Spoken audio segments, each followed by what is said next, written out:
Hey, this is Stephen Platinum, your friend in wrestling with Platinum versus Dynamite from February 24th, 2021.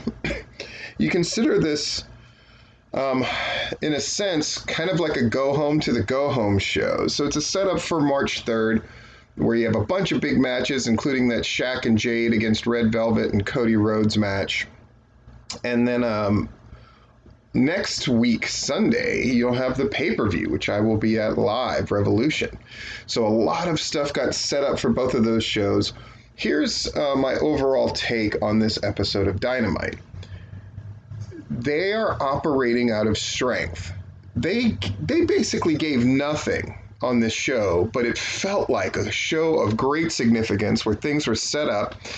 Lots of questions were answered.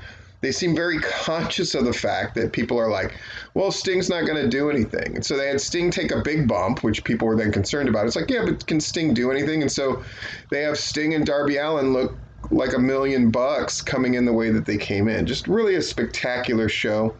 I don't know if anybody has really perfected in wrestling this crowd sweetening thing of adding crowd noise. AEW has not. Impact has not. The WWE has not. Nobody's doing a great job with it. Now, pro sports has done a great job with it. I think the NBA, perhaps first and foremost. These were my general impressions of the show. I will say that this is one of the strongest Dynamites they've had in a long time. Even matches that I thought were going to be not as good ended up being great. It's the best match I've ever seen Nyla Rose in with Britt Baker. They found a way to tell a great story, have it be compellingly. That was not a foregone conclusion match. I had no idea who was going to win, and then the end came and it felt right. Same with Lance Archer against Rey Fenix. Rey Fenix, just fucking spectacular. I just couldn't hold myself back. I enjoyed that match thoroughly. Let's jump into the show. So we got Revolution a few weeks away. This is the promos that happened before the show officially went on the air. And what's going to happen tonight? They didn't really promote anything that was happening tonight before the show. At least not immediately before the show. I certainly knew what most of the matches are going to be. AEW, again, it's just a stellar job promoting shows in advance and all that kind of stuff. So we had the open. We had Jon Moxley against Ryan Nemeth, which is exactly what it should have been, which is Jon Moxley squashing him. Boy, the heat they caught for Cody Rhodes going toe-to-toe with Peter Avalon for way too long. They have certainly not made that mistake on Dynamite again. Moxley rolls over Dolph Ziggler's brother and then cuts a great promo talking about the greatness of deathmatch wrestling. Then we get a series of clips of all the confrontations between Moxley and Omega. Just great stuff. This promo for Archer and Phoenix, how they're sort of getting along, but then they don't, and they're going to have this match. They run down the rest of the card. They show Sting taking the powerbomb from last week, and then they declare that Sting is going to get payback, says he's going to get payback on Taz's crew this week. I mean, fucking great. I got a bunch of things to look forward to. Commercial. We come back. We show what happened to the Bucks last week as far as the inner circle goes. The Bucks have a nice moment with the dad and the mom where you're waiting for them to get attacked, but then it doesn't happen. The dad and the Bucks take a picture in front of the Bucks picture on the back of a truck. Looks awesome. Match number 2, Griff Garrison and Brian Pillman Jr. against Ricky Starks and Brian Cage. When they gave Garrison and Pillman Jr. their moments, it looked fantastic, but this was about getting them over. One scary spot I would encourage them to never do again was Brian Cage on the floor trying to give a buckle bomb to Brian Pillman Jr. into the post, missing the post, and then Brian Pillman Jr. hitting the edge of the stairs as he sat down. They avoided disaster with that. And they should never do that fucking spot again. Beyond that, the chemistry between Griff Garrison and Brian Pillman Jr. in ring is fine. But I am not feeling the camaraderie of this team. They need to work on chemistry together. I don't know if they need to hang out. I don't know what they got to do, but That's my only note negatively for Griff Garrison and Brian Pillman Jr. The in-ring is smoother than ever, and Griff Garrison's hot tag was spectacular. Really good stuff. In the end, Brian Cage wins with the drill claw, of course. After, they do picture commercial. Then we get this weird video with Darby. There's like old commercials in black and white about what you do on vacation, but it's Darby getting dragged behind a car, which we see that Sting is driving by the gloves. And then Darby comes out and he's smiling, the body bag, they unzip him and he's smiling. He's got the TNT title. What the hell? Sting makes his entrance and he's dragging a body bag, and who's in it? Hook's in it. What kind of madness is this shit? And so Taz is occupied with taking care of Hook. Meanwhile, Darby Allin, of course, gets on a zip line and rappels into the ring, hits them both with his skateboard. They do a clever thing where Sting enters the ring and they take the eye off the ball off of Darby. So Darby can get the safety harness off quickly but safely out of eye shot of the camera, I guess. And then the two of them lay waste, and Sting in there with Brian Cage lands the Stinger splash in the corner and then hits the Scorpion Death Drop. And they got into it in this really clever way of Sting like hitting him in the back of the knee, so he was down on one knee when he hooked him up. So there was no wonkiness. This was obviously all hands on deck to make sure the spot looked great. Kudos to Brian Cage and Ricky Starks and Darby, like to all the participants. It looked fucking great. And they've erased all doubt about, is Sting going to do anything in this match? The answer is Jace. Commercial. We come back. Tony Schiavone's there with Miro, Kip Sabian, and Penelope.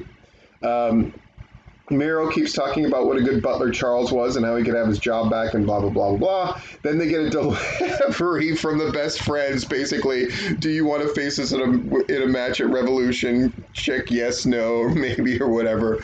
It's silly, it's goofy, it's on brand, certainly for the best friends. And apparently that match is going to happen. We had match number 3. Brandon Cutler against Jake Hager. This is what it should have been. Jake Hager demolishing him and debuting this lariat as his finisher, which I think is a good move. And then Santana and Ortiz and Wardlow come and beat down Brandon Cutler even worse, which brings the Young Bucks. The Young Bucks call out Jericho and MJF. Then we get an on-screen promo from Jericho and MJF, and they bloody the Young Bucks' father. What the fuck? And they keep throwing him against those pictures of the Young Bucks, and so he's smearing blood all over their face. And then they drive away as the Young Bucks come for the save. Wow, wow, wow. Commercial. So what have we seen? Basically, 3 squash matches. 3 foregone conclusion matches. And a whole bunch of stuff advanced. You see what I mean about operating out of strength here? Then they come back from commercial, they show what just happened, and they have Shaq and Jade, a nice little segment of video clips put together. Because some of the Shaq and Jade and stuff, it's been a little wonky, but again, when they put these clips together, AEW is as good, if not better, than the WWE. And I can't believe I'm saying it, but I'm saying it. And they're really telling this story. They really spotlight Red Velvet more in this, which I think was a great move. She's the one who's just gotten short shift on all this, but now it's all hands on deck to make sure this match is big for next week. Great shit. Match number 4, another foregone conclusion match. You see what I'm saying? Isaiah Cassidy against Adam Page. Matt Hardy's out there, THC. It's a great...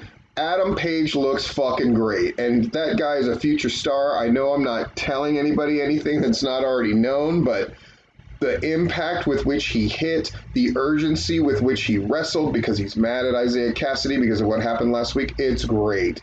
And then winning with that Deadeye move. That's another thing. Guys are winning with different moves, which I think is a really good thing to set up. That Deadeye drop looked great. Matt Hardy... comes out because he was thrown out of the match at one point because the Dark Order sort of let the referee know that he was getting involved. Matt Hardy comes out with Alan Angels, beats him down, throws him through a table. Whoa, craziness. So now we're moving Matt Hardy into a thing with the Dark Order. It's so smart. It's so smart. Alex Marvez is there with Kenny Omega, and they're in the workroom building a Moxley extermination chamber. Silly stuff. We're going to have Britt Baker and Nyla Rose after the commercial break. We come back from that commercial break. They apparently they're gonna have a bunch of matches for that women's tournament Sunday at 7. And guess what? I'm probably gonna watch and cover that shit. It's fucking great.